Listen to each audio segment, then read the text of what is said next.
Hello everyone. So today we're going to see an example of what factors affect demand and supply and how does that affect price and quantity. So let's say we have a question like this. If the price of cheese increases, then what will happen to the price and quantity of pizza?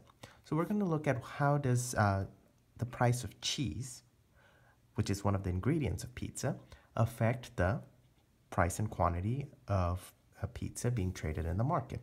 So let's first list all the demand and supply factors that can actually shift price and quantity of a product. So the factors that affect demand, we have population, tastes of the consumers, the price of related goods, they could be complements or substitutes, and the income of the consumers.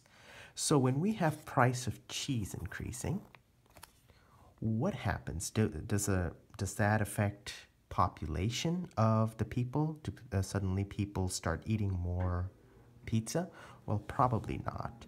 So this factor does not affect the eventual price and quantity changes of pizza.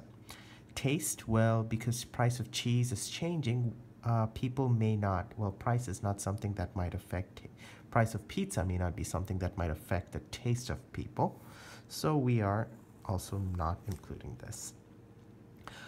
We don't know what's going to happen to the price of related goods. So let's say price of other products that might go with pizza, complements, or price of products that might be substitutes to pizza.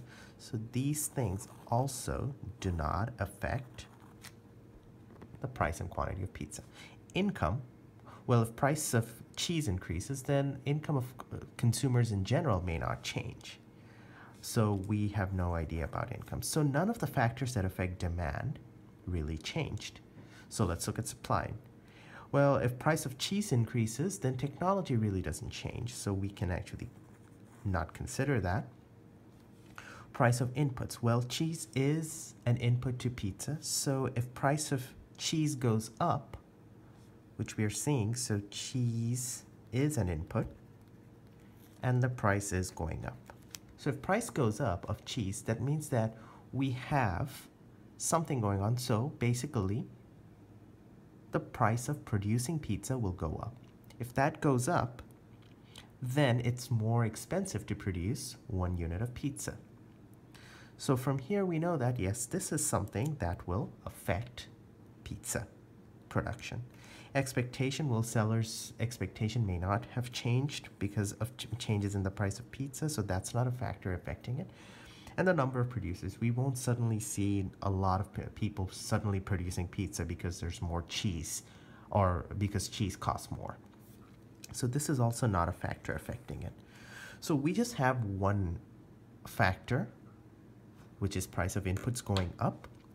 And so as a result of that, we want to see how does that affect the eventual price and quantity of pizza. So when price of inputs go up, we know that supply of the final product, which is pizza, will decrease or it will shift to the left. So let's draw that as demand and supply. So here is our demand and supply curve. Let's first draw a generic demand and supply. So we have our demand curve and our original supply curve. This is our price. Price is always in the vertical axis and quantity is always in the horizontal axis. And this is the original price and original quantity. As we saw before, that price of input went up. So as price of input went up, which is cheese, we know that supply will shift to the left. So supply shifts to the left to S prime.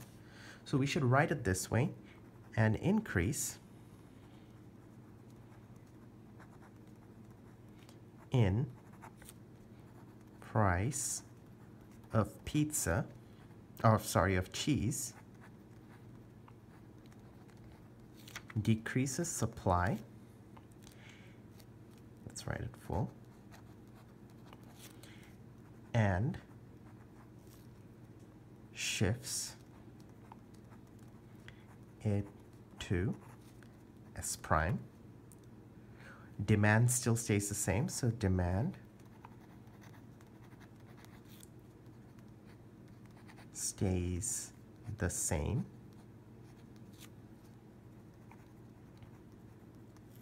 So from here we know that price therefore will go up from P to, let's say, P star, and quantity will fall to from Q to Q star.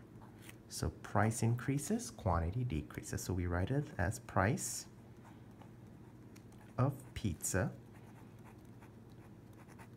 increases from P to P star, and quantity decreases from Q to Q star. So this is how we try to answer a question, a demand and supply question, to find out what happens or how does price and quantity change when a certain factor changes.